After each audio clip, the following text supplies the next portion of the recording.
जो ये झंझनाहट या जिसको बोलते हैं पैर सो गया, हाथ सो गया हमारा, ये भी एक नर्व रिलेटेड न्यूरोलॉजिकल प्रॉब्लम है। शुगर के मरीजों में ये जो ब्लड वेसल्स होते हैं जो नर्व्स को ब्लड सप्लाई कर रहे हैं वो डैमेज होगा। कुछ ऐसी चीजें जो कि नर्व्स रीजनरेशन में हेल्प करते हैं जैसे omega 3 fatty acids, green leafy vegetables, colourful vegetables जैसे कि गाजर, चुकंदर, ये सब चीजें खाएं। Remove all the whites in your kitchen. मिर्गी की बीमारी है, बार बार दौरे आ रहे हैं, बार बार आप बेहोश हो रहे हो या आपको चक्कर आ रहे हैं, ये सारे न्यूरोलॉजी रिलेटेड डिसऑर्डर्स हैं। दूसरा, गूगल आप सर दर्द डालोगे ना तो सबसे पहला कारण लेके आएगा ब्रेन ट्यूमर। बहुत सारे लोग, मैं कंट्रोवर्शियल स्टेटमेंट दे रहा हूँ, अब अगर इतनी AQI ज्यादा है और आप बाहर अनुलोम विलोम करने जाओगे तो उससे आपको फायदा कुछ नहीं होने वाला, नुकसान ही ज्यादा होगा। जब पोल्यूशन हो तो एक बात जो मैं बताना चाहता हूँ, मुंह से कम सांस लें, नाक से ज्यादा। जो आपकी मम्मी की रेसिपी है ना, वो सब आइडियल रेसिपी है अपने आप को डिटॉक्स करने।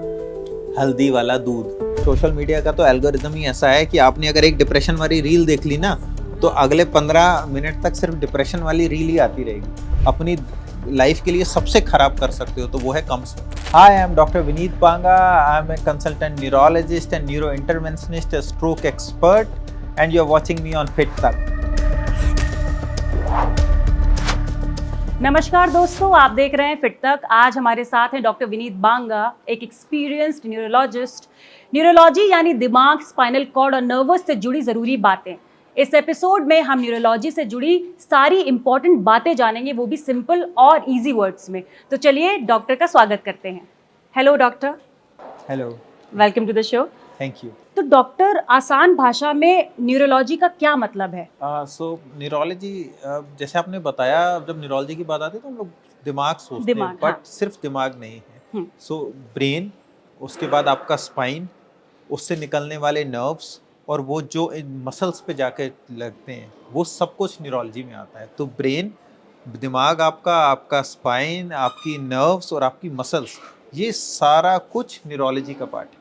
कौन कौन सी प्रॉब्लम्स हैं जिसके अंदर आती हैं, तो मेजर हम प्रॉब्लम्स? शुरू से, अगर आप ऊपर से शुरू करो, हाँ। तो ब्रेन से रिलेटेड स्ट्रोक हो सकता है, हेडेक हो सकता है, एपिलेप्सी हो सकती है, एल्जाइमर्स हो सकता है, पार्किंसंस हो सकता है। जब आप स्पाइन में आते हैं तो आपको बैक एक हो सकता है, आपको नर्व रिलेटेड पेन्स हो सकते हैं, आपको उसके साथ साथ रेडिकुलोपैथी, जिसमें हम बोलते हैं कि चीज़ चल रही है, हमको पैरेस्थीसियाज हो रहे हैं, वो सब कुछ हो सकता है। जब नर्व्स में बात आ सकते हैं तो आपको जलन, चुभन, झंझनाहट, नर्व रिलेटेड प्रॉब्लम, जिसमें कि आपको अलग अलग टाइप के सेंसेशंस आ सकते हैं, या हाथ पैर में कमज़ोरी आ सकती है। और मसल्स, अगर आपके मसल्स में प्रॉब्लम होगी तो उसकी वजह से आपको बैठ के खड़े होने में दिक्कत या हाथ पैर से चीज़ें पकड़ने में दिक्कत, इस तरीके के सिम्टम्स आते हैं। झंझनाहट मतलब जो पैर में कभी कभी फील हो जाता है ज़्यादा टाइम तक बैठने Exactly. में? जी, वो अगर कभी कभी हो रहा है तो इट कैन बी कि आपका ट्रांसिएंट कोई नर्व कंप्रेशन हो रहा है, लेकिन अगर वो लगातार हो रहा है, बिना किसी पर्टिकुलर पोस्चर के हो रहा है और बार बार हो रहा है, तो देन इट टेल्स यू कि आपके नर्व्स में प्रॉब्लम है।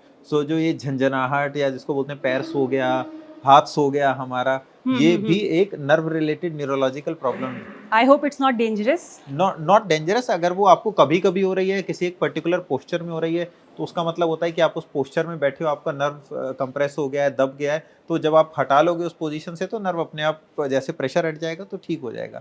लेकिन अगर आप ज़्यादा प्रेशर दे के रखते हो या बिना उसके ये सिम्टम्स आ रहे हैं, then it can be dangerous. और ये डायबिटिक पेशेंट्स में भी ये झंझनाहट वाली प्रॉब्लम अक्सर देखी जाती है, मतलब बहुत ज़्यादा। ज़्यादा, मतलब इज इट रिस्की? कुछ कनेक्शन है डायबिटीज और इसका या? यस, सो इसको हम बोलते हैं डायबिटिक न्यूरोपैथी। तो होता है क्या है कि जो हमारे बॉडी से, जो हाथ पैर से जो भी सेंसेशंस लेके जा रही हैं वो नर्व्स हैं, और वही नर्व सेंसेशंस लेके हाथ पैर में आ रहे हैं। और जिस तरीके से बॉडी के हर ऑर्गन को काम करने के लिए ऑक्सीजन चाहिए, ऑक्सीजन ब्लड से मिलता है, तो जो ये नर्व्स हैं इनको भी काम करने के लिए, जिंदा रहने के लिए ऑक्सीजन चाहिए जो ब्लड से मिलता है। अब शुगर के मरीजों में ये जो ब्लड वेसल्स होते हैं जो नर्व्स को ब्लड सप्लाई कर रहे हैं, वो डैमेज हो जाते हैं। तो आपके नर्व डैमेज हो जाएगा। जब नर्व डैमेज होगा तो आपको उससे रिलेटेड सिम्टम्स आएंगे। और नर्व, आपको अगर मैं देसी भाषा में समझाऊं तो नर्व का मतलब ऐसे आप समझ लीजिए बिजली के तार। जैसे बिजली के तारों के ऊपर प्लास्टिक का इंसुलेशन कवरिंग होता है, ऐसे नर्व्स के ऊपर कवरिंग होता है, उसको माइलिन बोलते हैं। तो जब सबसे पहले डैमेज होना शुरू होता है डायबिटीज के पेशेंट्स में, तो ये जो प्लास्टिक कवरिंग जिसको हम माइलिन बोलते हैं वो डैमेज होना शुरू होती है। तो उस समय आपको जलन, झंझनाहट, बर्निंग, पिन्स एंड निडल्स, ऐसे कि सुइयां कोई चुभ हो रहा है, ऐसे सिम्टम्स आते हैं। और जब नर्व ज़्यादा डैमेज हो जाती है तो सेंसेशन पूरे तरीके से ही, नर्व डैमेज हो गई तो नमनेस आ जाती है, फिर आपको छूने पे पता ही नहीं चलेगा, जिसको हम नमनेस बोल देते हैं, सुन्नापन जिसको बोल देते हैं। तो उसके सिम्टम्स आने तो लगते इसकी रेमेडी क्या है? मतलब इसको लेके किसी डायबिटिक पेशेंट को तुरंत डॉक्टर के पास आना चाहिए, घर में कुछ ऐसी चीज़ें हैं जो करी जा सकती हैं? हैं। तो डायबिटिक न्यूरोपैथी जो है उसका सबसे अच्छा अगर तरीका प्रिवेंशन का है कि आप शुगर को स्ट्रिक्टली कंट्रोल रखें। ज़्यादातर पेशेंट्स जिनको डायबिटिक न्यूरोपैथी होती है उनमें दो चीज़ें कॉमन है, एक तो उनको डायबिटीज़ जो है वो कंट्रोल में नहीं होती, या फिर उनकी डायबिटीज़ जो है वो बहुत लंबे टाइम तक चल रही है, मतलब 20 25 30 साल हो गए तो उनको होती है। तो सबसे इम्पोर्टेंट तो ये है कि आप शुगर को कंट्रोल करें, लेकिन अगर आपको सिम्टम्स आ रहे हैं तो आप जल्दी से जल्दी डॉक्टर से कंसल्ट करें। डॉक्टर से कंसल्ट करना चाहिए ऐसे केस में। मतलब घर में ऐसा कुछ शुगर एक हो गया, बाकी कोई जैसे ड्रिंक्स काफ़ी पॉपुलर होती हैं यस। और काफ़ी कुछ फूड आइटम्स होते हैं जो बोलते हैं कि किचन में ही आपके मौजूद है कुछ आइटम्स, तो कुछ ऐसा अगर आप बता हाँ, सकें तो? तो मतलब जैसे अगर आपको डायबिटीज़ को कंट्रोल करना है, हाँ। तो उसका तरीका क्या है? इसमें हम रूल ऑफ 1/4 अप्लाई करते हैं। तो 1/4 का मतलब है, अगर डायबिटीज़ के जो पेशेंट्स हैं, उनमें से 1/4 पेशेंट्स को सिर्फ़ लाइफ़स्टाइल मॉडिफ़िकेशन से ठीक हो जाते हैं। तो 1/4 डाइट से ठीक हो जाते हैं, 1/4 डाइट एंड एक्सरसाइज़ कंबाइन से ठीक हो जाते हैं, 1/4 को दवाई की ज़रूरत पड़ती है और बाकी 1/4 जो फाइनल बचे होते हैं, उनको इंसुलिन की ज़रूरत पड़ती है। तो हुँ। अगर आप अपने डाइट में कंट्रोल करें, जिसमें से कि आप अपना शुगर बिल्कुल जो एक्स्ट्रा शुगर आप लेते हैं, उसको बिल्कुल अपने डाइट से रिमूव कर दें। स्मॉल फ्रीक्वेंट मील्स लें, साथ के साथ कुछ ऐसी चीज़ें जो कि नर्व्स रीजनरेशन में हेल्प करते हैं, जैसे omega 3 fatty acids, green leafy vegetables, colourful vegetables जैसे कि गाजर, चुकंदर, ये सब चीज़ें खाएँ, तो इनसे आपको बहुत फ़ायदा होता है, जिसको हम बोलते हैं एक मेडिटेरेनियन डाइट, जो कि रिच इन प्रोटीन्स हैं and hmm. Less in fat and carb है। अगर आप उसको लेते हो तो उससे आपको बहुत फ़ायदा होता बैक टू न्यूरोलॉजी। क्योंकि अगेन आई सेड कि बहुत कम लोग जानते हैं इसके बारे में, तो ऐसे कौन से साइंस हैं या सिम्पटम्स हैं जिनको देख के कहा जा सकता है कि हाँ, अब मुझे एक न्यूरोलॉजिस्ट के पास जाना चाहिए? कौन से साइंस होता है? सो जैसे मैंने आपको बताया ना, neurology is not only brain, so brain, spine, nerves या एंड मसल्स, तो उससे रिलेटेड कोई भी सिम्पटम हो। अब फॉर एग्ज़ाम्पल आपको बार-बार हेडेक हो रहा है, बहुत ज़्यादा हेडेक हो रहा है, आपकी डेली रूटीन इफ़ेक्ट हो रही है।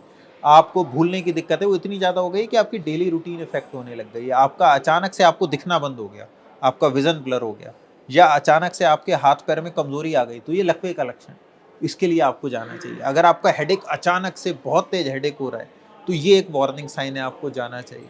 इसके साथ-साथ आपको अगर हाथ-पैर में अचानक से सुन्नापन आ गया, मतलब आप चल रहे हो, आपका पैर उठ ही नहीं रहा, ओह! अचानक से कमज़ोरी आ गई, या बहुत तेज़ झनझनाहट या जलन जो मैं बता रहा हूँ, कहीं हाथ-पैर के किसी हिस्से में झंझनाहट, चुभन, जलन, ऐसा कुछ हो रहा है, तब भी आपको एक न्यूरोलॉजिस्ट के पास जाना चाहिए। इसके साथ कुछ बीमारियाँ बड़ी एपरेंट हैं, जैसे मिर्गी की बीमारी है, बार-बार दौरे आ रहे हैं, बार-बार आप बेहोश हो रहे हो, या आपको चक्कर आ रहे हैं। ये सारे न्यूरोलॉजी रिलेटेड डिसऑर्डर्स हैं, जिसमें आपको एक न्यूरोलॉजिस्ट से कंसल्ट करना चाहिए। क्या हेड रश भी इसका पार्ट है? मतलब कभी-कभी आप अचानक से उठते हो और अचानक से धुंधला हो जाता है और अजीब, तो like is it also part of? Yes, and it is more common in especially in females, more so in pregnant females and elderly. जो बूढ़े लोग हैं उनमें ये सब, और फीमेल्स में स्पेशली ज़्यादा कॉमन होता है। ये होता क्यों है, मैं आपको एक बताता हूँ कि जब भी आप बैठ के खड़े होते हो, जब आप बैठे हो तो आपका ब्लड सर्कुलेशन इस तरीके से है कि पैरों में अब सब जगह ब्लड जा रहा है। जैसे ही आप खड़े होते हो, तो जो सर्कुलेशन होता है वो सडनली आपका ब्लड पैरों में गश हो जाता है, और हुँ, ब्रेन में उसका सप्लाई थोड़ा-सा ट्रांजिएंटली कम होता है। दो हमारा हुँ, नर्वस सिस्टम कैपेबल होता है इसको रिस्टोर करने में, या इसलिए ये जो गाश होता है थोड़ा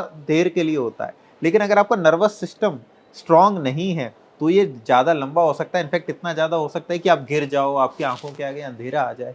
सो it can be a problem. So अगर आपको गश भी, अगर that too if it is happening repetitively, बार-बार हो रहा है, और कुछ पर्टिकुलर पर्सन में हो रहा है, जैसे एल्डरली में हो रहा है, तो it could be a sign of neurological issue. इसका मतलब है कि आपके ब्रेन का जो ब्लड सप्लाई है, वो प्रॉपर नहीं है। इस मामले में भी डॉक्टर के पास तुरंत जाना जाना पड़ेगा चाहिए, हमको। बिल्कुल, बिल्कुल। आजकल तो हर किसी चीज़ में मतलब ऐसा डर का माहौल बन गया है, कुछ भी छोटी चीज़ होती है, छोटी से बड़ी, तो मतलब तुरंत ऐसा लगता है कि नहीं, डॉक्टर को दिखा दो वरना कुछ भी हो सकता है। ट्रू। कुछ कुछ चीज़ें मुझे लगता है सोशल मीडिया से ज़्यादा इन्फ्लुएंस हो गए हैं। दो एज़ सच इंडिया में जो हमारी अवेयरनेस है जनरल पब्लिक की, that is very less, and in hmm, fact I would say कि सोशल मीडिया इस चीज़ में एटलीस्ट एक अच्छी चीज़ लेके आया है कि उसकी वजह से आपको अवेयरनेस ज़्यादा हो गई है। But at the same point of time उसने कुछ इतना ज़्यादा डरा दिया है सोशल मीडिया ने, क्योंकि आप, और दूसरा गूगल, आप सर दर्द डालोगे ना तो सबसे पहला कारण लेके आएगा ब्रेन ट्यूमर। ब्रेन ट्यूमर, ये नहीं लेके आएगा कि सर दर्द, खांसी, जुकाम, बुखार से हो सकता है, माइग्रेन से हो सकता है, विजन की प्रॉब्लम से हो सकता है, जो कि कॉमन कारण है, हाँ लेके हाँ आएगा हाँ। ट्यूमर से हो सकता है। सो वो ऑब्वियसली, प्लस न्यूज में भी टीआरपी गेन करने के लिए उसी चीज पे ज्यादा इन्फ्लुएंस किया जाता है जो ज्यादा दंगे खतरनाक। कराएंगे क्या? हाँ, तो न्यूज़ चैनल। नहीं मतलब हाँ, ऑफ कोर्स टीआरपी का see it's game. All about TRPs. Even if you see Instagram reels, उसी में ज्यादा व्यू आएंगे जो कि सेंसेशनल बात करेगा। सेंसेशनल है, जो या अब मेरे भी, जैसे मैं आपसे बात कर रहा हूँ, if I talk something sensational, something viral, that can go viral, viral, या yes, so that will trend more. या सो ऑब्वियसली, सो मैं कुछ भी ऐसा कॉन्फ्लिक्टेड सा, अजीब सा स्टेटमेंट दे दूं, so that is also very important, that when news channels, they do podcasts, and even podcasters and influencers who make या reel, they have to be responsible. So या बोलते हैं ना कि आपके जितनी ज़्यादा पॉपुलर हो, आपकी रिस्पॉन्सिबिलिटी बढ़ जाती है। तो इट्स वेरी इंपॉर्टेंट कि आप सही तरीके से पोर्ट्रे करो। तो obviously social media as a two edge sword, we all know right it. Right. और स्टार्ट ही ऐसे होती है, क्या आपको मालूम है आटा खाने से भी हो रहा है cancer? Exactly, And that is exactly when audience goes like, oh my god, हाँ, I'm eating this every day, I have to check this out. Exactly But anyway, that is why we have you यहाँ पे, जी, ताकि लोगों को सही जानकारी मिले fit hopefully. तक के दौरान, फिट तक के साथ, या आई डोंट नो, मेरी हिंदी इतनी अभी I am working on it. बाकी सर, अभी आपने बोला नर्वस सिस्टम स्ट्रांग नहीं है, हेड रश होना ये भी एक कारण हो सकता है नर्वस सिस्टम स्ट्रांग ना होने का, तो कैसे अपना नर्वस सिस्टम स्ट्रांग रखें? बेसिक्स जो आपके बॉडी को हेल्दी एंड फिट रखने के जो बेसिक्स हैं, diet, exercise and good habits in general. So diet में क्या है कि आपको ग्रीन लीफी वेजिटेबल्स ज़्यादा खाने हैं, प्रोटीन्स ज़्यादा खाने हैं, कार्ब्स और fat, oily foods, fried foods ये कम खाने हैं, अपने आप को फिजिकली एक्टिव रखना है। आजकल क्या हो गया, हम सिटिंग जॉब करते हैं, डेस्क पे बैठे हुए हैं, and we call it sitting is the new smoking. या सो अब अपने आप को फिजिकली एक्टिव रखो, and by physically active doesn't mean that you have to go to gym and do exercise and do weights. So even if you just take a brisk walk, 20 minutes of brisk walk every day for at least 5 days a week is a sufficient physical exercise. If you are eating fine, if you are not eating nonsense, it is okay. मतलब उतना आप अगर उतना कर लेते ना, आप मतलब बहुत ज़्यादा नहीं मांग रहे हैं हम आपसे, आपके दिन का 20 मिनट आप ब्रिस्क वॉक कर लो, वो भी हफ्ते में 5 दिन, और आप ठीक ठाक सा खा लो।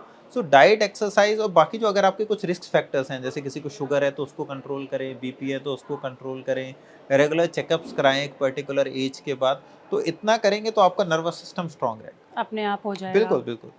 किचन में कुछ ऐसी चीजें हैं हमारी जो अभी से हमें ले लेनी चाहिए, और कुछ ऐसी चीजें जो हटा देनी चाहिए जो बहुत इम्पैक्ट वाइट्स, कर रहा हो। Remove all the whites in your kitchen. So whites क्या है? White sugar, white salt, too much of rice, white rice, आप राइस आल्सो, बहुत ज़्यादा चावल अगर आप खा रहे हो, बल्क में खा रहे हो, ठीक है, so that is a problem. So all these whites are bad, so remove these whites from your, replace कैसे किया जाए? रिप्लेस करें कलरफुल चीज़ों से। हरी पत्तेदार सब्जी खाएं, गाजर खाएं, चुकंदर खाएं, फ्रूट्स खाएं, शिमला मिर्च खाएं, अलग अलग कलर के आते हैं। अब जैसे सर्दियाँ आ गई, बहुत अच्छा सीज़न है, आप अलग अलग सब्जी खाओ। अब इंडिया में प्रॉब्लम क्या है कि जो हम सब्जी को कुक करते हैं ना, तो हम जो सब्जी की जो पौष्टिकता है, जो उसकी न्यूट्रिएंट वैल्यू है, उसको ख़त्म कर देते हैं। तो आपको अगर सब्जी खाना है तो आप उसको बहुत ज़्यादा ऑयल में ना तलें, हल्के ऑयल में थोड़ा डालें, ऑलिव ऑयल का यूज़ करें, या कुछ भी, इवन सरसों का तेल, तो उसको अमाउंट बहुत कम यूज़ करें, और कोशिश करें कि उसको बहुत ज़्यादा तलें नहीं, तो उससे उसकी न्यूट्रिएंट वैल्यू ख़राब हो जाती है। तो आप अपनी ज़िंदगी को ब्लैक एंड वाइट से हटा के उसको थोड़ा कलरफुल बना दो, आपकी डाइट को, और आपका नर्वस सिस्टम क्या, आपका पूरी बॉडी सिस्टम सुधर जाएगा। तो remove the whites and get these colourful things in your routine, and you will be happy. चीनी का तो आपने बताया नहीं, चीनी की जगह क्या लिया तो जाए? व्हाइट, मैंने बोला ना, व्हाइट्स हैं, शुगर, सॉल्ट, तो चीनी की ये जगह हटा दिया, उसकी जगह क्या ले सकते हैं? चीनी आपका जो डाइट आप खाते हो, इफ यू अगर आप चीनी लेना बंद कर दोगे, you will get used to it. So चीनी ऑलरेडी जो हम खाना खा रहे हैं, that gives us sufficient glucose. जो हम एक्स्ट्रा चीनी खा रहे हैं, जैसे हम चाय में चीनी डाल रहे हैं, कॉफ़ी में चीनी डाल रहे हैं, दूध में चीनी डाल रहे हैं, शेक्स में चीनी डाल रहे हैं, मिठाई में चीनी डाल रहे हैं, ये एक्स्ट्रा शुगर है। तो मैं जब शुगर हटाने की बात करता हूँ तो मैं एक्स्ट्रा शुगर की बात करता हूँ। एनीवेज जो आप डाइट खा रहे हो उसमें सफिशिएंट शुगर है। So what I want to say is, अगर आप चाय पी रहे हैं तो आपको चीनी डालने की ज़रूरत नहीं है। और हो सकता है आपको 2-4 दिन बहुत बुरा लगे कि मैं ये कैसी चाय पीऊँगा, बड़ी कड़वी लग रही है, कॉफ़ी बहुत कड़वी लग रही है, स्वाद नहीं आ रहा है। अब मैं आपसे एक सवाल पूछता हूँ, जब बच्चा पैदा होता है तो उसको कोई स्वाद होता है? माँ के दूध का कोई स्वाद होता है? नहीं होता, ब्लैंड होता है। तो हम बच्चों को आदत डाल रहे हैं। अगर आदत डाली जा सकती है तो आदत छुड़ाई भी जा सकती है। आज करीब 10 साल हो गए मैंने मीठी चाय नहीं पी, तो मैं चाय का शौकीन हूँ, मैंने मीठी चाय नहीं पी। जब पहले शुरू में शुरुआत करी तो बहुत मुश्किल थी, लेकिन अब आदत हो गई है।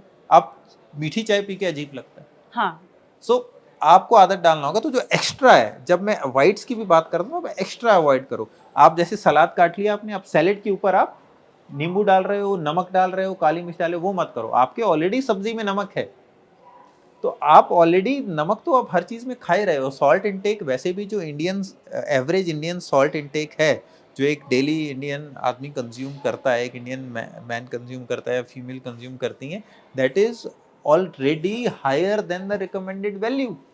वो ऑलरेडी आप ज्यादा ले रहे हो, उसके ऊपर से जो खा रहे हो वो तो मतलब फिर आपको पाप का घड़ा भर रहे हो आप। और फिर जब वो पाप का घड़ा भरेगा तो फिर बुढ़ापे में आपको भुगतना पड़ेगा। Oh God. अभी तो लोग कैसे एजिंग कितनी जल्दी बढ़ रही है लोगों में।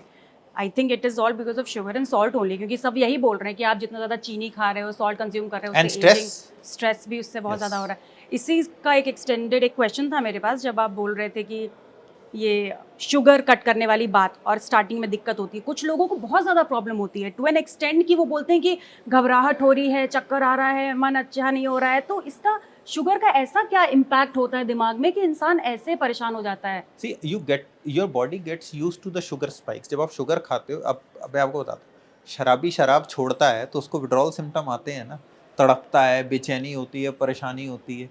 तो इसलिए हमने रिहैबिलिटेशन होम खोले हैं। हम कुछ ऐसी दवाइयाँ हैं जो हम उसको रोक देते हैं कि नहीं, उसको तलब ना लगे शराब पीने की। तो वो ऑब्वियसली जब भी आपको किसी भी चीज़ की आदत हो जाती है, जब वो आपसे दूर जाती है तो आपको उससे प्रॉब्लम होती है। And it is not only about salt और शुगर। मैं आपसे आपका स्मार्टफोन ले लूंगा, आपको खतरनाक विड्रॉल सिम्टम आएगा। मेरा phone so that is true for everything that we get Yeah. used to. आदत एक बहुत बुरी चीज है। इनफैक्ट बहुत सारे लोग, मैं कंट्रोवर्शियल स्टेटमेंट दे रहा हूँ, बहुत सारे लोग जो बोलते हैं ना हमें प्यार हो गया, प्यार हो गया, प्यार हो गया, तो प्यार नहीं होता, वो आदत होती है। और सडनली वो आदमी चला जाता है। आपकी आदत थी, अब वो आदत चली गई तो आप इसके परेशान बारे हो में गए। और बताइए जरा। ये सुनना है मुझे।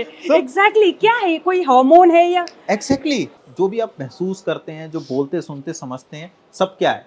सब कुछ ब्रेन से होता है। ब्रेन ही है इंजन आपकी बॉडी का। और ब्रेन में जो ये सब कुछ हो रहा है, ये हो रहा है केमिकल्स से।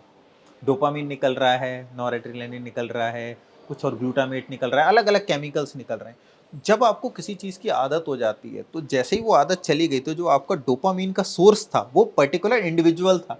अब वो इंडिविजुअल आपकी लाइफ से चला गया, डोपामिन चला गया, तो आपको विड्रॉल सिम्टम आएंगे। उदास हो गया मैं, क्यों? अब उसकी आदत हो गई थी। अब वो डोपामिन किसी और चीज़ से आपको होना पड़ेगा। इसलिए बोलते हैं दिल टूटा है तो दूसरी जगह दिल लगा ले तो बच जाए। रीबाउंड। बिल्कुल सही कह रहे हैं आप। दूसरी बात डॉक्टर, अभी हम लोग जिस माहौल में रह रहे हैं, दिवाली के बाद जो पोल्यूशन जिस तरीके से बढ़ा है दिल्ली का, एवरीबडी नोज, आप भी जानते हैं। तो ये जो पोल्यूशन है, इसका कितना डीप इम्पैक्ट पड़ता है हमारे शरीर में? बहुत ज़्यादा, इतना ज़्यादा कि अगर सही मायनों में बताया जाए तो इट इज़ करंटली, अगर आज सबसे बड़ी प्रॉब्लम है इस समय जब हम ये पॉडकास्ट कर रहे हैं, तो वो पोल्यूशन ही है। हमारे बॉडी का कोई ऑर्गन नहीं है, कोई ऑर्गन सिस्टम नहीं है, कोई अंग नहीं है जिस पर कि पोल्यूशन का इफेक्ट ना पड़ता हो। और कितना ज़्यादा मैं आपको बताता हूँ, ऐसा कुछ नहीं है जो पोल्यूशन से नहीं हो सकता। पोल्यूशन से हार्ट अटैक हो सकता है, पोल्यूशन से ब्रेन अटैक, स्ट्रोक हो सकता है, डिप्रेशन हो सकता है, भूलने की दिक्कत हो सकती है, माइग्रेन हो सकता है, डिमेंशिया हो सकता है, अटेंशन प्रॉब्लम हो सकती है, बच्चों की IQ कम हो सकती है, सब कुछ हो सकता है। मतलब इतना कुछ हो सकता है, अगर आपको बता दिया जाए तो अभी तो मतलब 20-30% पॉपुलेशन तो दिल्ली की माइग्रेट कर जाएगी। So it is that bad. And क्योंकि जो भी आप समझिए, आप लोग कहते हैं सिगरेट स्मोकिंग बैड है, अल्कोहल बैड है, लेकिन अगर आप आज के टाइम में बाहर सांस ले रहे हैं ओपन एयर में, तो यू आर स्मोकिंग सिगरेट्स। सो वो सब कुछ वही हार्म करेगा। ये जो पार्टिकुलेट मैटर होता है, ये आपके बॉडी में जाता है और बॉडी के थ्रू ये आपके ब्रेन में जाता है, और वो पूरे ब्रेन में वो सारे एक्टिविटीज़ करता है जो कि नहीं होने चाहिए। And that is the major problem. तो ऐसा कुछ भी नहीं है जो आज के टाइम में पोल्यूशन से नहीं हो सकता ब्रेन के। मतलब ये पोल्यूशन स्ट्रोक का भी कारण बन सकता है? Ma'am, it's not only about stroke. Stroke is one of the things. You talk about the other things. बच्चों में लर्निंग प्रॉब्लम्स का, मेमोरी इश्यूज का, इरिटेबिलिटी का, अटेंशन डेफिसिट हाइपरकाइनेटिक डिसऑर्डर्स का, लो आईक्यू का, डिप्रेशन का, एंजाइटी का, ब्रेन फॉग का, डिमेंशिया का, पार्किंसंस का, आप यू नेम इट, एंड वो सब कुछ ये पॉल्यूशन कर सकता है। बिकॉज ये जो सारी बीमारियां हैं, अगर आप इनके बेसिक बैकग्राउंड में जाएंगे तो ये जो सारी बीमारियां होती हैं, ये होती हैं ब्रेन में इन्फ्लेमेशन से। कोई भी बीमारी जो होती है ना, तो अगर मैं आपको साइंस को सिंपल वर्ड में बताऊं, कहते हैं निमोनिया हो गया, ब्रेन में इन्फेक्शन हो गया। ये जो सब कुछ होता है, इन्फेक्शन या रिलेटेड कोई भी डैमेज होता है, डायरेक्ट इन्फेक्शन से नहीं होता। जब भी हमारे बॉडी पे कोई चीज़ अटैक करती है तो बॉडी की इम्यूनिटी उसको मारने के लिए काउंटर एक्ट, जब दोनों में अटैक होगा और काउंटर अटैक होगा, वहाँ पे वॉर होगा। और वॉर में क्या होता है, कोलेटरल डैमेज। जिस जगह वॉर हो रही होगी वहाँ बहुत धुआं हो जाएगा ना, बहुत गंद मचेगा, बहुत धुआं हो जाएगा, सब कुछ धुंधला हो जाएगा। तो जिस जगह हो रही होगी वहाँ पे कितना डैमेज होगा। तो वो अगर आपके ब्रेन में हो रहा है तो ब्रेन डैमेज होगा, वो आपके लंग्स में हो रहा है तो लंग्स डैमेज होगा, जिसको हम निमोनिया बोल देते हैं। वो आपके लिवर में हो रहा है तो लिवर डैमेज होगा, जिसको हेपेटाइटिस बोल देते हैं। वो आपके पेट में होगा तो गैस्ट्रोएंटेराइटिस हो गया। सो आप समझें कि ये जो सारे डैमेज है, ये इसलिए हो रहा है कि आपकी बॉडी की इम्यूनिटी एक आउटसाइड पावर के अगेंस्ट फाइट कर रही है, और वो जिस ग्राउंड पे फाइट कर रही है, जिस एरिया में फाइट कर रही है, वो एरिया नुकसान मिल रहा है उस एरिया को, उस लड़ाई की वजह से, और उसको कोलेटरल डैमेज हो रहा है, और वही बीमारी का कारण। क्या किया जाए फिर इस पोल्यूशन में, कैसे बचा जाए? बचने का सबसे आसान तरीका तो ये है कि आप कोशिश करें कि इंडोर्स रहें। जितना आप कोशिश कर सको कि आप जो, स्पेशली जब हाई पोल्यूशन के दिन आ गए, जैसे पोस्ट दिवाली दिन है, तो आप बाहर ना जाओ, इंडोर रहो। इंडोर पोल्यूशन हमेशा कम होता है आउटडोर पोल्यूशन से। दूसरा, जब आप बाहर जाएं तो कोशिश करें कि आप मास्क का यूज़ करें। एंड मास्क का मतलब मेरे नॉर्मल कपड़े के मास्क से नहीं है, आप N95 मास्क यूज़ करें। आप घर इंडोर हैं तो आप HEPA फिल्टर्स जो हैं या एयर प्योरीफायर्स, उनका यूज़ कर सकते हैं। अब एयर प्योरीफायर्स भी सब एक जैसे नहीं होते, तो उसमें आप देखें कि कौन सा HEPA फिल्टर है, क्या है, उसको रिसर्च करके। दूसरी चीज़ कर सकते हैं, अपने आप को डाइट और एक्सरसाइज, तो अपने आप को हाइड्रेटेड रखें। आप खूब पानी पिएं, न्यूट्रिशियस फूड लें जिसमें ग्रीन लीफी वेजिटेबल्स लें, कुछ देसी चीज़ें जैसे कि जो हम घर पे डेली कर सकते हैं, जैसे कि आंवला जो विटामिन सी का एक बहुत बड़ा सोर्स है, जो बॉडी की इम्यूनिटी बढ़ाता है। देन आप तुलसी ले सकते हैं, जो कि एक बॉडी में एडेप्टेशन को बढ़ाती है, बॉडी की इम्यूनिटी को अगेन वो इम्प्रूव करती है। उसके साथ साथ आप अदरक, जिंजर, हल्दी वाला दूध पी सकते हैं, जिससे कि आपको ओमेगा 3 फैटी एसिड्स मिलेंगे, और वो आपकी बॉडी की इम्यूनिटी को, ऑक्सीडेटिव स्ट्रेस को कम करेंगे। तो ये कुछ डाइट करें, साथ के साथ स्टीम लें, सोना लें, ठीक है, अपने आप को हाइड्रेटेड रखें, पानी ज़्यादा पिएं। तो ये सब चीज़ें अपने डाइट करें। और दूसरा, आप जैसे और योगा प्राणायाम ये सब करें। बट अगेन, योगा प्राणायाम का ये मतलब नहीं, एक बड़ा एक खराब कॉन्सेप्ट है कि योगा प्राणायाम का मतलब है आपको बाहर जाके योगा प्राणायाम करना है। आप अपने रूम में भी कर सकते हो। तो अब अगर इतनी AQI ज़्यादा है और आप बाहर अनुलोम विलोम करने जाओगे, तो उससे आपको फ़ायदा कुछ नहीं होने वाला, नुकसान ही ज़्यादा होगा। आप सारा स्मोक इनहेल कर रहे हो। अच्छा, एक और बात है, जब पोल्यूशन हो तो एक बात जो मैं बताना चाहता हूँ, मुंह से कम सांस लें, नाक से ज़्यादा लें। क्योंकि जो नोज़ है वो एनीवेज वहाँ पे भगवान ने प्रोटेक्शन दे रखे हैं हमारे नॉस्ट्रिल में, जिससे कि आपके जो पार्टिकुलेट मैटर हैं वो अंदर नहीं पहुँच पाते। दो जो बहुत फाइन पार्टिकुलेट मैटर होते हैं 2.5 से नीचे, वो पहुँच जाते हैं, लेकिन तब भी आप मुँह से सांस ना लें। और ये जो योगा प्राणायाम, ये बहुत अच्छा है, आप जब डीप इनहेलेशन एक्सहेलेशन करते हैं, अनुलोम विलोम वगैरह, लेकिन इसको आउटडोर ना करें, इंडोर करें। तो ये सब चीज़ें हैं, diet, exercise, and making sure कि आप जब पोल्यूशन ज़्यादा है तो आप बाहर ना जाओ, and be a responsible citizen, आप खुद पोल्यूशन ना करो। पोल्यूशन, गाड़ी चलाना बंद करें या क्या करना पड़ेगा आप इसमें? ऐसी गाड़ी, आई थिंक अब ये बड़ा कंट्रोवर्शियल हो जाएगा अगर हम टॉपिक इस पे बात कुछ करें भी कि बोलो तो हाँ, वो हाँ, तो कंट्रोवर्शियल किस तो हो ही वजह से जाता हो है। रहा है। So that's a controversial topic, but I think the biggest reason for pollution at present in Delhi NCR is dust pollution, which we never talk about. There is so much of construction activity going on in Delhi NCR कि dust हमेशा हवा में रहता है, और इस weather में क्या होता है कि वो प्रेसिपिटेट हो जाता है हवा में, प्लस इस समय विंड स्पीड जो है वो बहुत कम रहती है, तो एक तरीके से सेडिमेंटेड हो जाता है एयर में, और वो आपको ज़्यादा दिखता है। But I think the major source of pollution is dust pollution, and the main reason for that is हमारा जो वेदर कंडीशंस हैं, they are dry arid weather conditions. अब केरला में नहीं है, क्योंकि वहाँ सी है, बारिश हो रही है। आप किसी भी कोस्टल सिटी में जाओगे, पोल्यूशन कम हो जाएगा। नॉर्थ इंडिया में क्यों ज़्यादा है? बिकॉज यहाँ पे ड्राई एरिड एनवायरनमेंट है, ड्राई वेदर है। और जब भी आप गर्मियों में देखेंगे ना, तो जून जुलाई में भी कोई AQI बहुत अच्छी नहीं होती है जब तक बारिश नहीं होती। धूल मिट्टी तो सो रहती है। मेन पॉल्यूशन का कारण डस्ट पॉल्यूशन है, और उसका मेन रीजन है हमारा एनवायरनमेंट, जो कि एक ड्राई एरिड एनवायरनमेंट है। बहुत सारा डस्ट पॉल्यूशन है उसका। और पोल्यूशन से बहुत लोगों को कैंसर भी हुआ है, बिल्कुल, जिन्होंने कभी स्मोक नहीं किया। Because it is like smoking. जो पोल्यूशन है वो वैसा ही काम कर रहा है जो आप स्मोक करते हैं। तो जब आप स्मोक करते हैं तो स्मोकिंग से नाइट्रिक ऑक्साइड बॉडी में जाता है, वो डैमेज करता है, हमारी बॉडी उसके अगेंस्ट अटैक करती है। तो सेम होता है जब आप पोल्यूशन होता है। जब पोल्यूशन में स्पेशली जो पार्टिकुलेट मैटर मैंने आपको बताया 2.5 से नीचे, और वो कितने पतले होते हैं मैं आपको बताता हूँ। आपका जो बाल है ना, उसका 1/30 इतना पतला है। और जब वो अंदर बॉडी के जाएगा आपके सांस के थ्रू, तो वो क्या करेगा, या तो डायरेक्टली आपके ब्रेन में चला जाएगा ऑल्फैक्टरी नर्व के थ्रू, या जब आप सांस लोगे तो आपके ब्लड में जाएगा, ब्लड से ब्रेन में जा सकता है, ब्लड से बॉडी के किसी भी हिस्से में जा सकता है। और ये सारे जो पार्टिकुलेट मैटर हैं ये कार्सिनोजेनिक होते हैं। इसके साथ साथ धुएं में और बहुत कुछ होता है, जैसे जैसे sulphur oxide, lead, nitric oxide, ये सब कुछ होता है जो कि प्रूवन है कि ये कार्सिनोजेनिक हैं, ये कैंसर कॉजिंग एलिमेंट्स हैं। तो धुएं में सिर्फ डस्ट नहीं है, PM 2.5 नहीं है, उसके साथ साथ सल्फर है, नाइट्रिक ऑक्साइड है, उसके साथ साथ कितने और लेड है, कितना कुछ है।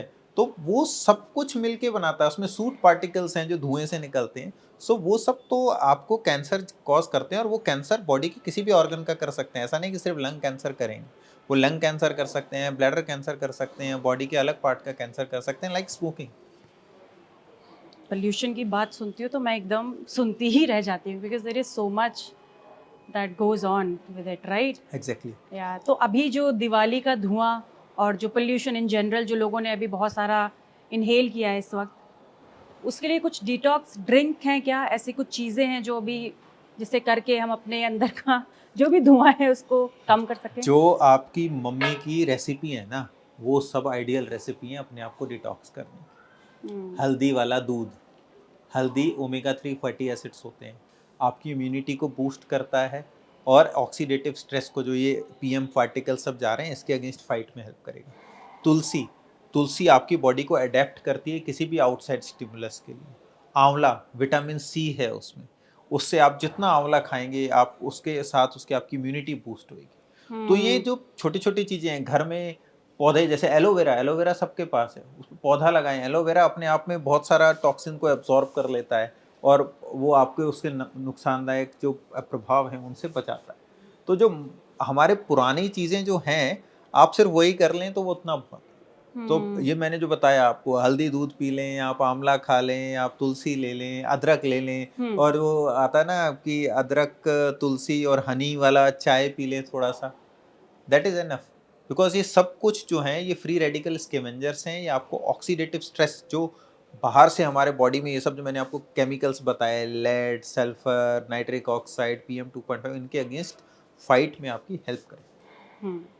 और अभी मेरे दिमाग में रैंडमली एक क्वेश्चन आया, वो ये है कि क्योंकि विंटर्स आ रही हैं, और विंटर्स में ना एक अलग ही तरीके का लोगों को आलस आता है, और लोगों को पता नहीं, मैंने सुना है कहीं पे पढ़ा है कि winter depression is also a thing, कि मतलब सर्दियों में बहुत ज़्यादा डिप्रेशन, सीजनल डिप्रेशन होता है। Is it true? कोई कनेक्शन है? If you can explain. It is true, it is true.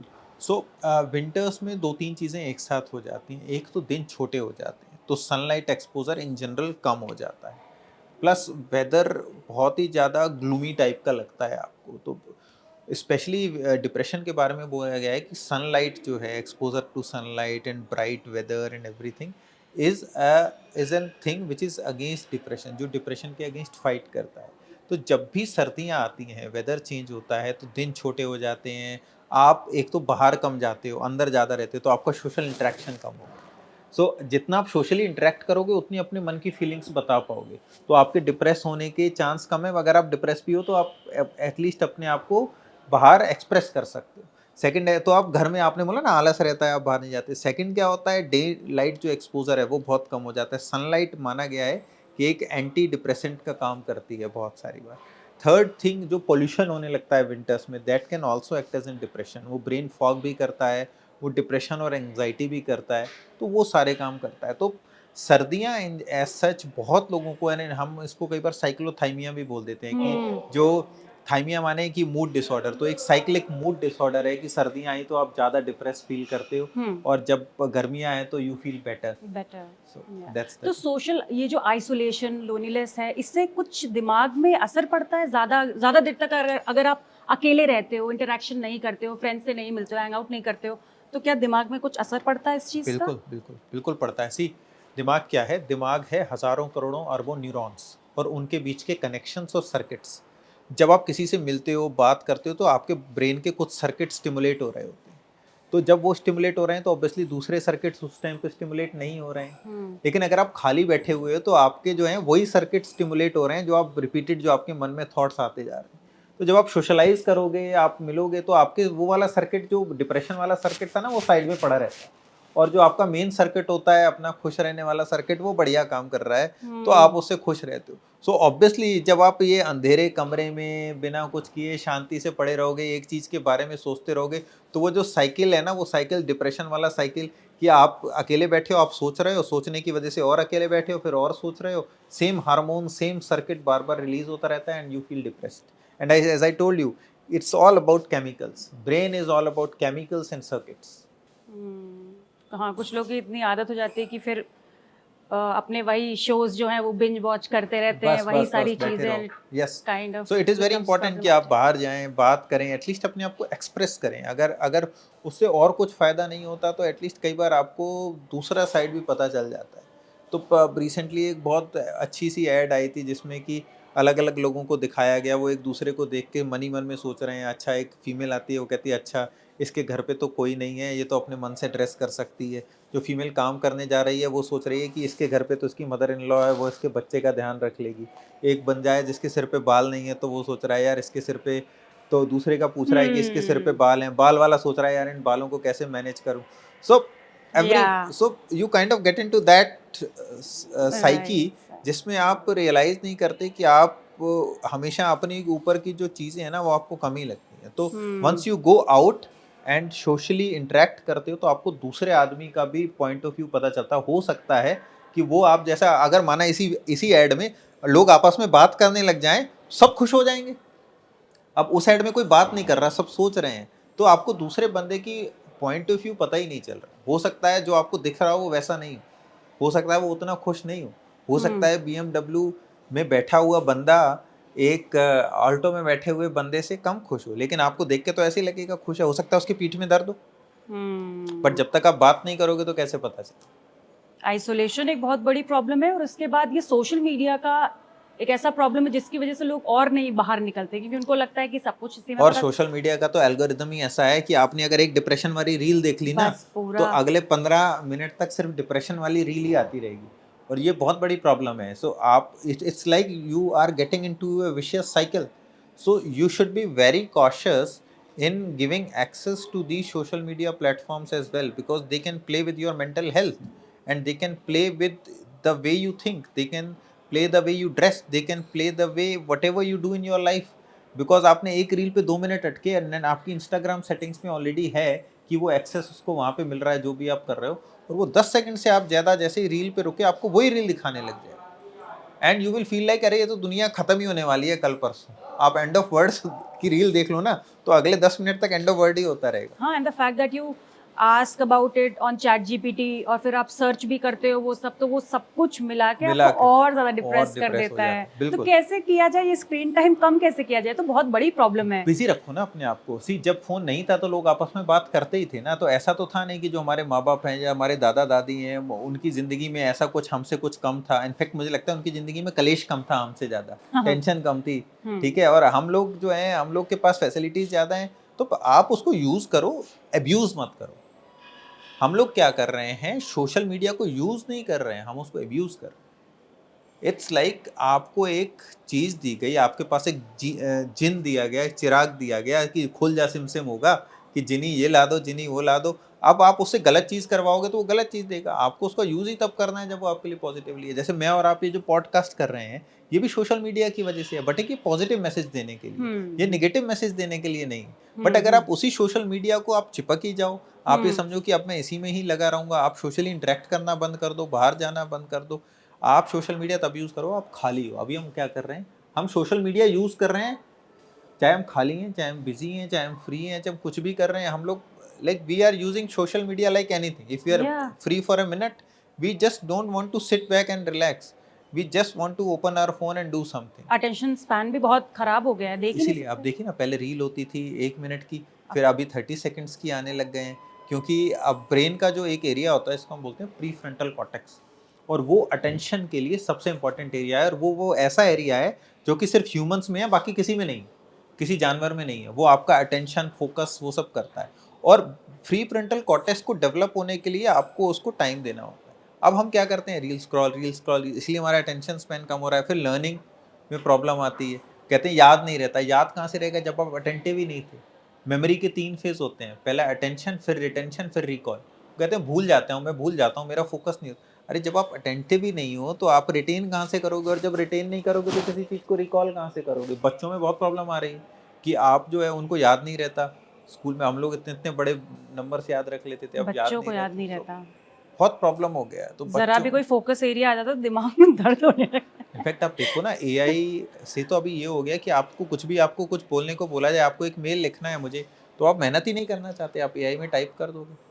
Exactly my question. How dangerous is ChatGPT? How it is affecting your brain? सी ये ना एक तलवार है। मैं आपको एक एग्जांपल देता हूँ। आपके हाथ में एक गन दे दी गई, और आपके घर में के नीचे एक गन लेके एक आदमी खड़ा है। वो आदमी एक पुलिस वाला भी हो सकता है, और एक डाकू या चोर या गैंगस्टर भी हो सकता है। गन तो दोनों के पास है, गोली सेम है, यूज अलग अलग आदमी अलग अलग तरीके से कर रहा है। एक आपका प्रोटेक्टर है, और एक उसके जस्ट अगेंस्ट, जिससे आपको डर लगता है। तो ये है चैट जीपीटी या एआई आपके लिए। आपको एक हथियार दिया गया है, उस हथियार को चलाने वाले पे डिपेंड करता है कि वो हथियार से किसी का गला कटेगा या किसी का भला हो। तो आप चैट जीपीटी को यूज़ उतना करें जितनी आपको ज़रूरत है, आप उसको मिसयूज़ नहीं करें। आप उसको, हम लोग क्या कर रहे हैं कि अब हमने अपना दिमाग यूज़ करना ही बंद कर दिया। और अगर हम कंसिस्टेंटली ऐसा करते रहेंगे, and in in fact I have spoken about it at many platforms, अगर हम एआई को इतना यूज़ करेंगे और अपने दिमाग का यूज़ कम करना कर देंगे शुरू, तो धीरे धीरे ऐसा होगा कि हमारा ब्रेन नीचे आता जाएगा, एआई ऊपर चलता जाएगा। एआई हमारे ब्रेन से ही सीख रहा है, हम जो उसको प्रॉम्प्ट दे रहे हैं वो उनसे सीखता है और इम्प्रूव कर जाता है अगली बार। अब हम अपने ब्रेन को यूज ही नहीं करेंगे, तो धीरे धीरे एआई बढ़ता जाएगा, ब्रेन नीचे आता जाएगा। The robot uprising. Exactly. And trust me, that's gonna happen if we will start using AI for every small thing. The day is not far जब हमें ऐसा हो जाएगा कि हमें पता ही नहीं होगा हमें मेल लिखना कैसा है, Oh God. क्योंकि आपको इतनी आदत हो जाएगी उसकी, you will get used to it. And धीरे धीरे वो तो आपकी उससे सीख जाएगा। आप धीरे धीरे, आप, मैंने आपको बताया brain is all about circuit. जिस सर्किट का यूज करोगे वो डेवलप होगा। आप अपने सर्किट का यूज नहीं करोगे, आपका सर्किट डाउन होता जाएगा। एआई अपने सर्किट का यूज करता जाएगा, उसका सर्किट ऊपर तर चढ़ता जाएगा। एआई ऊपर चला जाएगा, आप नीचे आ जाओगे। तो एआई या चैट जीपीटी या टेक्नोलॉजी को यूज करने वाले पे डिपेंड करता है कि वो उसको विनाश के लिए यूज कर रहा है या किसी आविष्कार के लिए यूज कर रहा है। तो जैसा मैंने आपको एग्जांपल बताया था, ये एक हथियार है, एक गन है। वो गन एक पुलिस वाले के हाथ में भी हो सकती है और एक गैंगस्टर के हाथ में भी। गन तो गन है, लेकिन आप समझे कितना बिल्कुल अपोजिट यूज हो सकता है दोनों चीज। मैं वही एक रील देख रही थी, उसमें यही लिखा था कि मेरा नाम किसी ने पूछ लिया और मेरे पास चैट जीपीटी नहीं है, वो परेशान हो रही क्या क्या वेरी फनी। और स्लीप भी एक बहुत ज़रूरी चीज़ है आज के टाइम में, एक टॉपिक बन गया है। क्यों? क्योंकि लोग सो ही नहीं रहे हैं, सो नहीं पा रहे हैं स्क्रीन टाइम की वजह से, सोशल मीडिया एंड एवरीथिंग।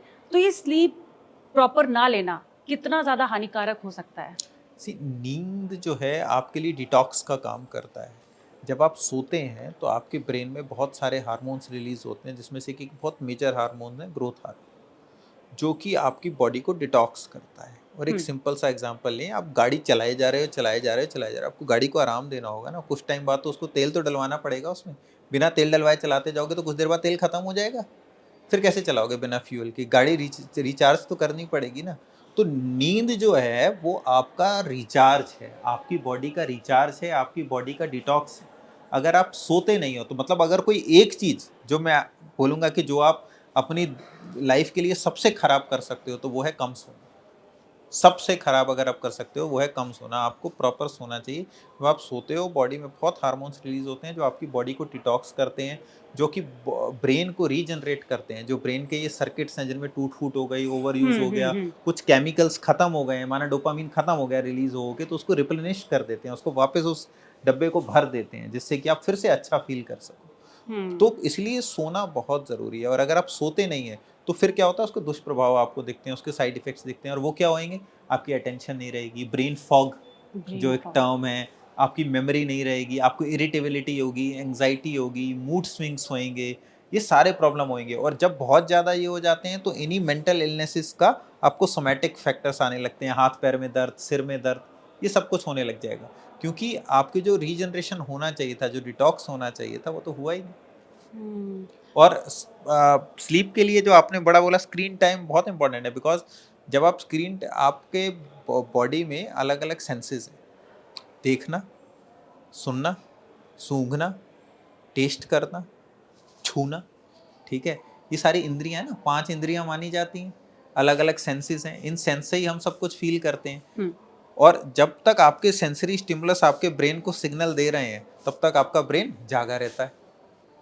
तो अगर आप फोन देख रहे हो और उसमें वीडियो चल रहा है या कोई रील चल रही है तो आपके 3 सिग्नल आ रहे हैं, एक विजुअल स्टिमुलस आ गया, एक सुनने वाला आ गया, ठीक है, और एक इमोशंस भी आपके चल ही रहे हैं। तो आप समझो, जब आपके सेंसरी ऑर्गन्स आपको इतना सेंसरी स्टिमुलस दे रहे हैं तो आपको नींद कहाँ से आएगी? सवाल ही नहीं उठता कि आपको नींद आ जाएगी, क्योंकि आप तो अपने ब्रेन को स्टिमुलेट करते जा रहे हो। तो इसके लिए ज़रूरी है कि जब आप सोने वाले हैं तो उससे पहले फ़ोन ना चलाओ आप। उससे आप ब्लू रेज निकलती हैं, आपको सेंसरी स्टिमुलस मिल रहा है। किसी को दर्द में नींद आई है? माना आपको भी बहुत तेज चोट लग जाए, आपको फ्रैक्चर हो जाए, आपको नींद नहीं आती ना? क्यों नहीं आती? आपने कभी सोचा? क्योंकि जब पेन होता है तो पेन ब्रेन को स्टिमुलेट करता है। अब स्टिमुलेटेड स्टेज में ब्रेन शांत कैसे होगा, नींद कैसे आएगी? तभी दवा देनी पड़ती तभी दवाई देनी पड़ती है। और आप दर्द की दवाई लेते हो, आपको नींद आ जाती है। है। और डॉक्टर, बहुत से लोग ये भी बोलते हैं कि बहुत तेज नींद आ रही है, बहुत थका हुआ हूँ, बट सो नहीं पा रहा हूँ। इसका क्या रीजन है? इसका कारण ये होता है कि जब आप लंबे टाइम तक जागे रहते हो तो जो आपके स्लीप साइकिल्स होते हैं, जो सर्केडियन रिदम होता है, वो डिस्टर्ब हो जाता है। तो जब भी आप सोने की कोशिश करते हो तो स्लीप के साइकिल्स होते हैं। एक होता है एनआरईएम स्लीप होता है, एक आरईएम स्लीप हम्म। होता है। और एनआरईएम के भी अलग अलग साइकिल्स होते हैं, जिसमें कि सुपरफिशियल स्लीप, डीप स्लीप होता है, जिसको हम एनआरईएम स्टेज 2-3 बोल देते हैं, देन आरईएम। सो आपके स्लीप के साइकिल होते हैं। जब आप बहुत ज़्यादा लंबे टाइम तक जाग लेते हो तो आपके जो साइकिल है ना, ये ऊपर नीचे हो जाते हैं। आइडियली क्या होता है, जब आप एनआरईएम स्टेज 1 में जाओगे, 2 में जाओगे, 3 में जाओगे, फिर आरईएम में जाओगे, और ये 3 और आरईएम जो होता है ये डीप स्लीप होता है। हाँ। तो वो साइकिल मेंटेन करना, सर्केडियन रिदम बहुत ज़रूरी है। इसी में ही कॉन्सेप्ट आता है पावर नैप का। जो पावर नैप इसके जस्ट अपोजिट है जो आपने पूछा। पावर नैप में क्या होता है, जब हम बहुत देर तक नहीं सोए होते तो जब हमें नींद आती है तो हम सडनली डीप स्लीप वाली स्टेज में चले जाते हैं। और ब्रेन ने ऐसा बाईपास बनाया हुआ है कि स्टेज 1-2 को पास करके वो स्टेज 3 में घुस जाता है सीधा। और जो स्टेज 3 और आरईएम स्लीप है वो सबसे रिफ्रेशिंग स्लीप है। तो अब आपके पास टाइम नहीं है ना, तो ब्रेन ने ऑटो सेट कर दिया। लेकिन अगर आप ये बार बार ऑटो सेट करोगे तो ब्रेन भी बेचारा अपसेट हो जाएगा तो फिर नहीं काम चलता। तो इसलिए बहुत जरूरी है कि इसको पावर नैप का कॉन्सेप्ट यही है कि आप डायरेक्ट डीप स्लीप में चले। और पोल्यूशन के बारे में, क्योंकि हमने अभी इतनी बात करी, तो पोल्यूशन का क्या इम्पैक्ट पड़ता है दिमाग में, और क्या ये बच्चों को बहुत ज़्यादा इम्पैक्ट करता है? सो पॉल्यूशन से क्या होता है कि पॉल्यूशन में, जैसा मैंने आपको बताया, PM 2.5, nitric oxide, sulphur oxide, lead, ये सब चीज़ें होती हैं जो कि 2 रास्ते से आपके ब्रेन में पहुंच सकती हैं। एक तो आपने जो सांस ली, वो ऑल्फैक्टरी नर्व डायरेक्ट आपके ब्रेन से कनेक्टेड है, वो ब्लड ब्रेन बैरियर में जा सकता है। दूसरा, जब आप कुछ सांस के रास्ते आपके बॉडी में गया, ब्लड में गया और ब्लड के थ्रू ब्रेन में चला गया। अब ये जो केमिकल सारे ब्रेन में पहुंचे, ब्रेन इनके अगेंस्ट अटैक करता है। इनको खाने के लिए, ये आपके ब्रेन को डैमेज ना पहुंचाए उसके लिए अटैक करता है।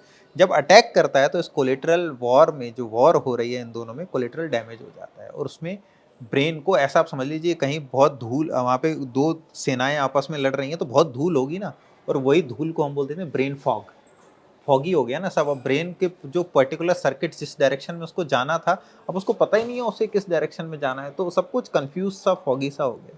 तो ये सब चीज़ें जो होती हैं वो होती हैं, और ये सब चीज़ें बच्चों में ज़्यादा कॉमन होती हैं। And why I am saying that is कि बच्चों में जो एयर पॉल्यूशन का जो एक्सपोजर है वो ज़्यादा है। एक तो वो तेज सांस लेते हैं, उसी बॉडी सरफेस एरिया के लिए वो ज़्यादा ब्रीथ कर रहे होते हैं, ज़्यादा फास्ट, तो वो ज़्यादा एयर इनहेल करते हैं, ज़्यादा पोल्यूटेंट्स को इनहेल करते हैं बजाय कि एडल्ट्स के। दूसरा, बच्चों का जो इम्यून सिस्टम होता है वो वीक होता है, वो डेवलपिंग स्टेज में होता है, वो पोल्यूटेंट से फाइट करने के लिए उतना केपेबल नहीं है जितना कि एडल्ट्स का है। और तीसरी जो सबसे इम्पॉर्टेंट चीज़ है वो ये है कि जो बच्चे का ब्रेन है और जो ब्लड ब्रेन बैरियर है वो डेवलपिंग स्टेज में होता है। तो ऑब्वियसली जो एक डेवलपिंग स्टेज में चीज़ है उसको डैमेज होने के चांसेस ज़्यादा हैं बजाय कि एक परिपक्व, एक पकी हुई चीज़ की।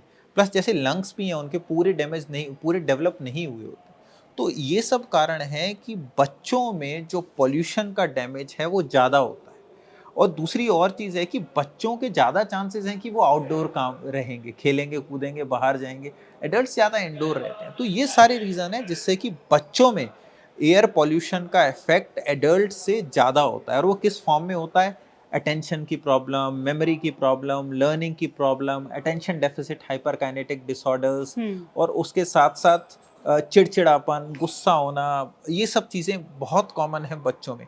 और इनफैक्ट जो बच्चे पैदा नहीं भी हुए, जैसे जो प्रेग्नेंट फीमेल्स हैं, उनके बच्चों को ग्रोथ रिटार्डेशन होने का चांस, बच्चों का आईक्यू कम होने का चांस, ये भी ज़्यादा होता है। और एक बहुत इंटरेस्टिंग रिसर्च जो आई है वो कहती है कि एयर पॉल्यूशन के एक्सपोजर से जो आपका ब्रेन का वॉल्यूम है, जो आपका ब्रेन का साइज है, वो भी कम होता है।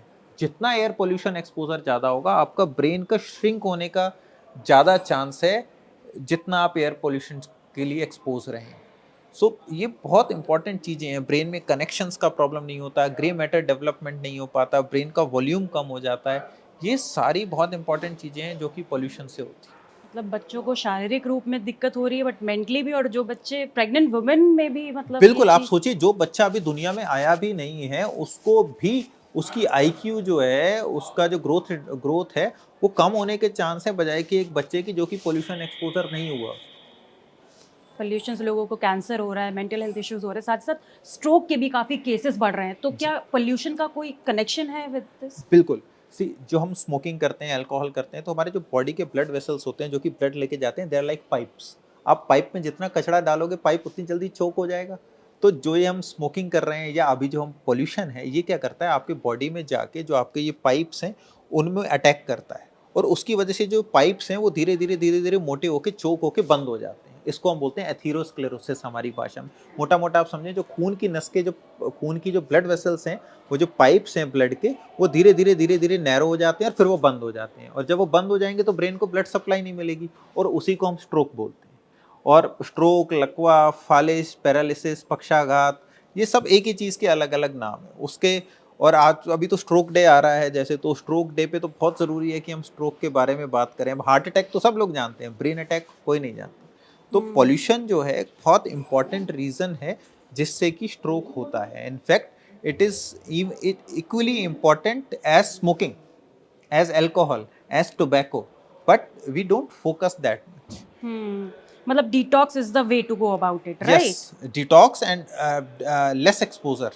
So obviously prevention and detox yourself. So detox में भी आप अपनी इम्यूनिटी बढ़ाएं, जैसा कि मैंने पहले बोला, diet, exercise, a combination of diet, exercise is very important. और ये AQI को भी लेके एक अलग ही डिबेट है कि इतना ये सेफ है और यहाँ से बहुत हजार्डस है। तो इफ यू कैन। सो 100 के ऊपर कोई भी AQI है, that is dangerous and specially for children. So अगर 100 के ऊपर AQI है, that is really dangerous. So that is a mark that is taken, that इसके ऊपर जाना है तो उसमें आप थोड़े देर के लिए भी एक्सपोजर होगा तो आपको प्रॉब्लम हो जाएगा।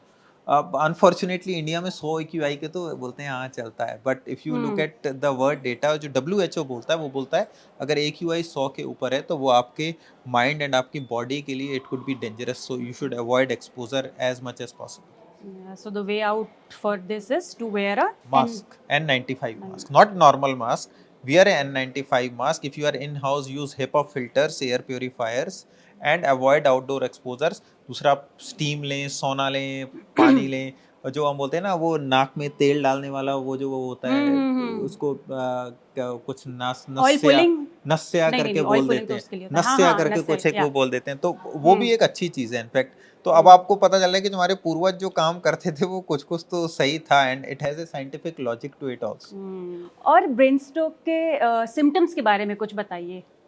सी ब्रेन स्ट्रोक के सिम्टम्स को पता करने एक सिंपल सा निमोनिक है be fast, BEFAST। B for balance, अचानक से बैलेंस का प्रॉब्लम हो जाए, आप जैसे शराबी की चाल हो गई, चाल बैलेंस बिगड़ गया।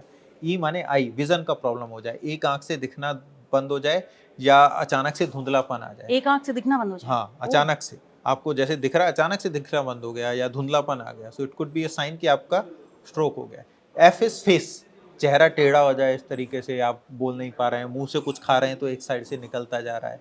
ए इज आर्म एंड लेग, हाथ या पैर में कमजोरी है। फॉर एग्जाम्पल मैं ये कप उठाना चाहता हूँ, तो I can not lift this up like this, मैं अपना हाथ नहीं उठा पा रहा हूँ, तो वो, या मैं चल रहा हूँ तो मैं चल नहीं पा रहा हूँ। एंड ऐसे स्पीच, जैसे मैं बोल रहा हूँ, मैं साफ बोल रहा हूँ तो मेरे ऐसे जबान लड़खड़ा गई, या मैं आपकी बात समझ नहीं पा रहा हूँ। And last T is time.